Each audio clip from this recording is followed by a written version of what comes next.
Welcome to Story Chats at Inspy Romance. I'm Elizabeth Madry, and I'm here with my two co-hosts. I'm Narelle Atkins. And I'm Valerie Comer. Back again with us today is Toni Shiloh, and hopefully you've all been paying attention and followed along so you know who Toni is, and you're excited to see her with us again today like we are. In case you haven't been, we will link to her blog, well, her website, and you can go read all about her and her fabulous books, the most recent of which is An Unlikely Proposal, which was out in January, I think. Yes. January, yes, with Love Inspired.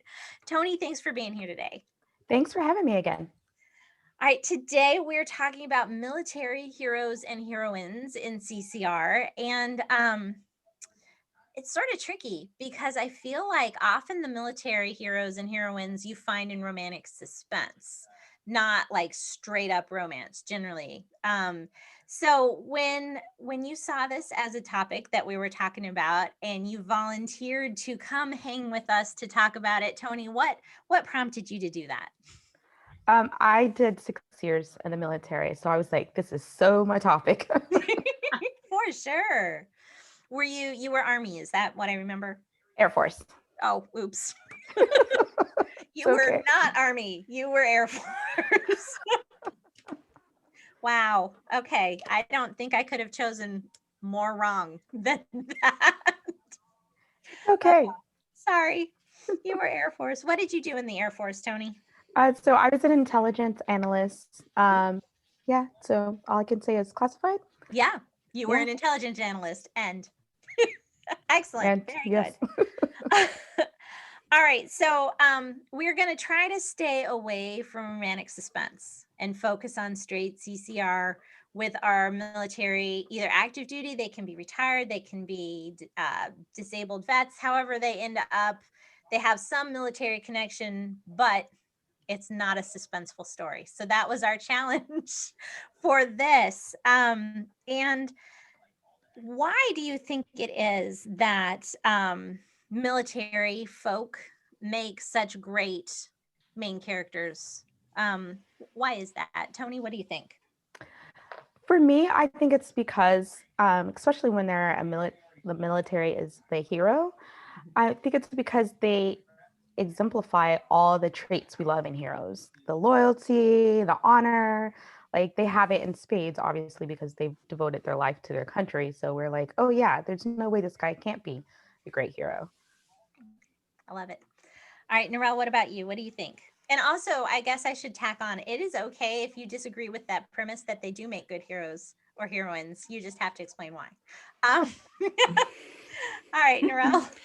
I suppose, I'm probably a bit on the fence in a sense that I'm an Australian. So if an American military is interesting, but I probably don't have that patriotic investment that an American reader would have. So I think that's one difference that I do bring to the table. And another thing that can be hard to find in these books is that if they're actively in the job, they're most likely in a romantic suspense or a thriller or whatever. So I agree with that. It can be hard to find characters as well. But I do think they make good heroes and heroines as well. And I've had family in the military that have done good things. One of the genres I think that you see a lot of military books is historical, because you've got the world wars, and World War II is massive at the moment in Christian fiction. There's so many books coming out, and it's in contemporary. There's really not a lot going on sort of in the world at the moment. In terms of military conflict, like we've seen in the 20th century, for example. So it's kind of, I think, a different space, but I'm open to reading books with military characters. It might not be something I'd necessarily look for, but it's definitely something that I'd read if I come across it. And I've enjoyed reading military characters in the past. I guess that, well, no, I'll save it. Valerie, and then I'm going to have us follow on. I have another question now, but Valerie. Okay. Well, I'm kind of with Narelle because I'm Canadian. So the whole US patriotic part kind of slides past me, which is okay. So I don't seek out those stories necessarily, but I don't pass them by on purpose either. Like, oh, there's a military person, I don't want to read that book. So just, and I haven't really seen it in the in Canadian spaces as much, even though we do have a military and there are people actively serving as we speak. I have never really seen it, but there isn't a whole lot of Canadian set CCR as opposed to US based anyway. So, and that was actually going to be my question is, are there Australian or, I mean, because I know like Canada has a military, Australia has a military, the UK has a military. Are there romance novels featuring non-American military? I say that and I ask it, and I had a hard time coming up with a whole bunch that featured even American military. So I don't know. yeah. I just like trying to rack my brain right now. Nothing is coming to mind. And I don't know if that might be partly because I don't seek Look for it. Sure. And didn't leading up to this episode either. But yeah, I just can't think of any of my Christian Canadian romance friends who are writing in that space.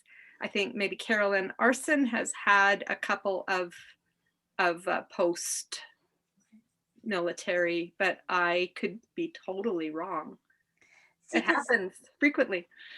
Growing up, there was a TV show Due South, which was a Mountie, Canadian Mountie, who was in Chicago, I believe, on some sort of exchange program. And I would like watch that show all day, still today. Like if I could find it, I would watch it all day because like Mounties are awesome. So I would be there for CCR with Canadian Mounties. I don't have, and I get that they're like more police than military, but Totally. I would still be there for that. Like sign me up, send them my way. And then you've got like, you know, Prince William, right? He fits real nice in a British military uniform. I'm down for the British military CCR. Bring it. I'm good with that. Put a man in a uniform. I don't really actually care what flag is on the shoulder. Let's go. You know. Yeah. So the thing is, though, if like the thing with military, if you're going outside of the US, is I think you're in the historical romance part of the world, because the books that I can think of that would touch on military characters tend to be more set around 20th century military conflicts. Yeah, is where the bulk of it is. Well, and that's a lot of that with Australia is we're a newer country in terms of the British settlement here.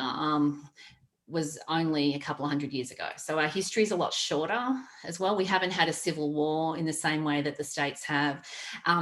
It's a different cultural setup as well, I think. I don't know.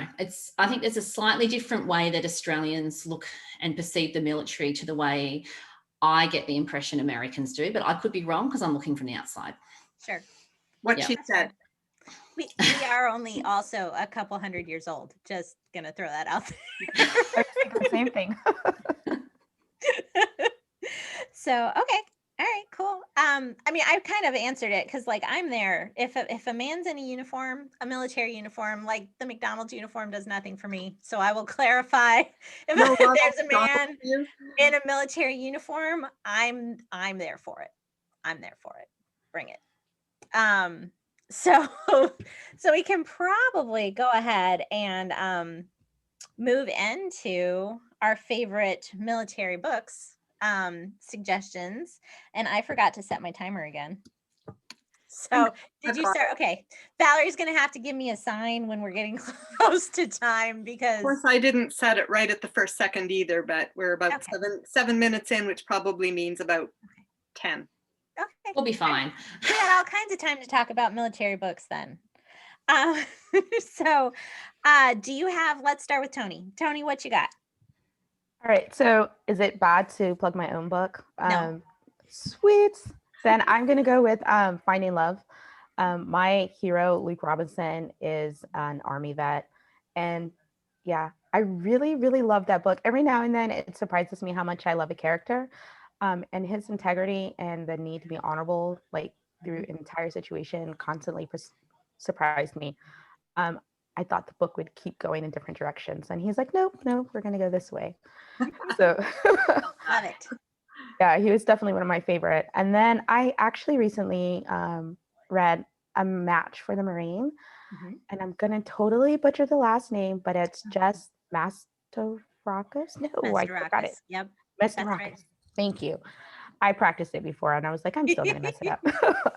But I really liked that. I liked it because it has obviously it has the man in uniform. He's a Marine. He was active duty, and it threw in a matchmaking company, and I'm like, sold. Like, you have all my happy places. So That's a fun one. It's fairly new. It's a rom-com and it's super fun. I like that one a lot. I like all of Jess's books. I had her down at the bottom. I'm like, someone else is gonna get to Jess because she's kind of cornered this. I've read several of hers as well. Now they don't quite tick the Christian button in that way. They're sweet clean, but they're a really good read. And they're the most recent military books that I sought out, and I'll blame Elizabeth for that. Yeah. Sorry, not sorry. Not sorry. Not sorry at all. Because I mean, you have now. This is maybe an American thing, and all y'all international folks might not understand. Even maybe Toni will agree with me, having been in the Air Force.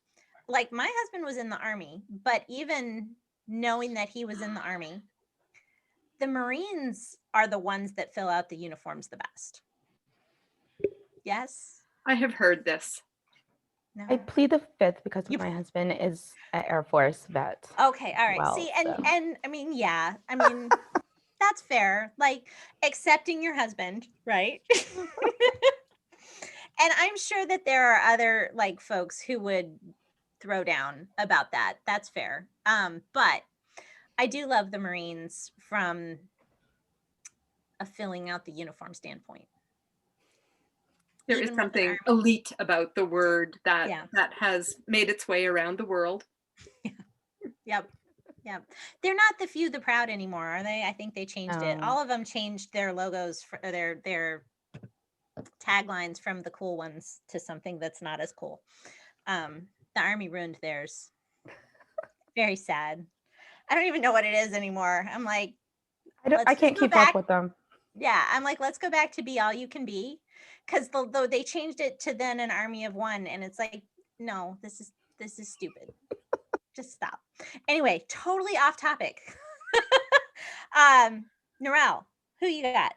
Okay, well, I'm just going to jump in with something different and say that if we were doing movies, and I think the movie that probably I think is probably the most closest to military that will always come to mind is Top Gun.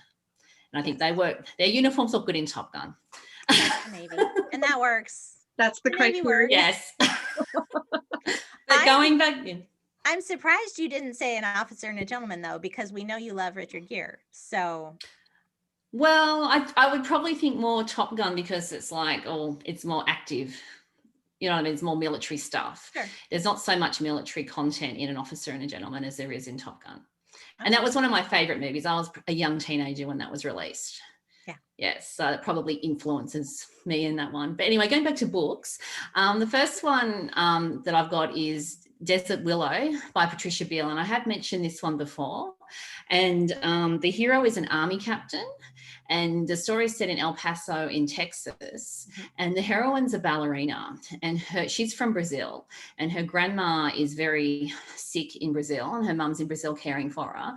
And her grandma's dying wish is that she hand delivers this letter to a Brazilian colonel who was her grandma's first love. So that's the premise of the story. And I really enjoyed this one. And it's set around an army base as well. So I thought that was really interesting to sort of get that insight as well. So, and it's international. So we're not just talking about the US military, we're talking about Brazil as well. So that was a really fun story. Cool. Interesting. Right. Valerie, what you got? Well, I have Valerie M. Bodden in Not Until Christmas Morning. Not for the first time mentioned on this podcast.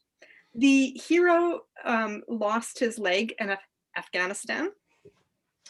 He's desperate to get through rehab and go back. It's all he can think of to do is to redeem himself in the situation that sent him home. And he doesn't want anything to distract him, including the woman next door. So it just, so you've got a brooding, very unhappy guy, but he's very, very dedicated. And I think that's one of the things about military heroes too, is they tend to be very disciplined, quite alpha, and really focused. And that's a distinct character type that you find less often or less universally in other types of Christian romance. Yeah. All right, so I went into the Wayback Machine to probably 2014, maybe 2015, and it's At the Edge of a Dark Forest by Connie Almony. And it is a Beauty and the Beast retelling, actually modernized. And the man is a new amputee from Iraq. And he is playing the role of the beast, as you would imagine. And his physicist, who is there to help him adjust and get to the point where he is able to be fitted for prosthesis, they end up with a romance. But it is, I feel like Connie really delves into, if I recall correctly, she is a psychiatrist or psychologist by training, and she really delves into the PTSD and the trauma of what these war vets bring home with them beyond, the valor and the loyalty and all the amazing good things that we think of. But she goes into the shadows that that sort of plague them, and shows where redemption can come in and where it's needed. In his case, he was not a believer, and in fact really blames God for so many different things. It's a fabulous book. Really, really, really recommend that one. So, all right, you did too, Toni. Do you have a third?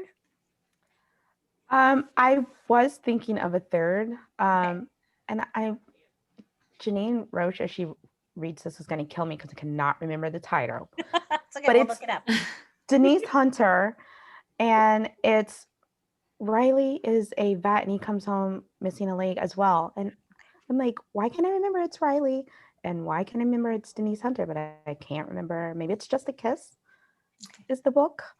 I'll But I've Google it. read it, but I don't remember the title either. I know where you're going, but yeah, it's Friends to More, which makes it even more. I mean, you get a brooding guy and the Friends to More, and like you're pretty much a goner.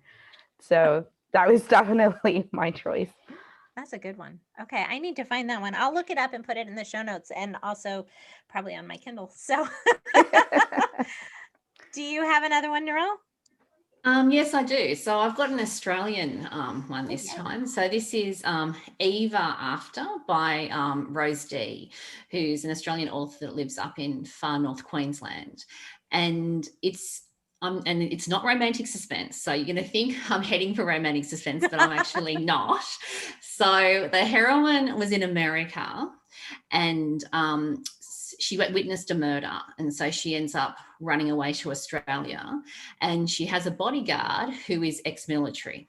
So there's a touch of mystery and there's a bit of suspense, but I wouldn't define it as romantic suspense. I define it more as contemporary Christian romance. But it was a really interesting story because the hero suffers from PTSD, and that's something that can be very common for veterans, and it's not something that's always touched upon. And so I thought the way that Rose handled that aspect of the story was really good. So it's a really fun story if you want to discover how beautiful Queensland is, nice and sunny at the beach, that kind of setting, then it's a great read as well. That sounds fun. Valerie, did you have another? I do. Jaycee Weaver, Whatever Happens Next. Was that on your list, Elizabeth? No, because I knew you were going to get it. Dyson is an Air Force vehicle maintainer, and he's got itchy feet, and he signed up to see the world, and he wants to keep seeing the world, but he happens to be in Albuquerque and falls for a woman who definitely does not want to see the world. She wants to stay right put where she is. Thank you very much. So it was a fun story. Jaycee's got a good bunch of stories set there in New Mexico. Yeah, that's what I love about Jaycee's books is their little trips to New Mexico for me. Yeah, they have a sense of place. They really do. I've never been, but I still feel like I've caught some glimpses from reading her stories. My second, actually, I chose All of You by Sarah Monson, which is Split Time. We talked about it in our Split Time episode with the Carrington family. I believe it's book 2 in that series. Michael Carrington is a Navy fighter jet pilot who apparently I also chose all amputees for my heroes. He has a freak accident on the aircraft carrier and ends up actually, I don't think it's a spoiler because it happens really fast at the start of the book. He ends up a triple amputee, which is, I mean, a huge adjustment. But I loved the way that she wove that in with the historical time frame, which is World War II. So there are military elements in the World War II aspect as well. It's just really fun. It's fun, and it's got some fantastic faith through both storylines that weave together at the end, and just it's a fantastic faith arc as well as story arc, which I really like. We probably have another minute. A thought occurred to me when Narelle was talking about movies. With the military hero or heroine, how much of the book needs to be focused on the military stuff, or is it enough that that's what their job is and it's just an everyday romance?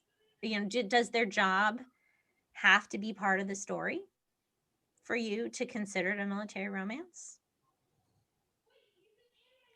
Anyone? I'm going to go with no. Okay.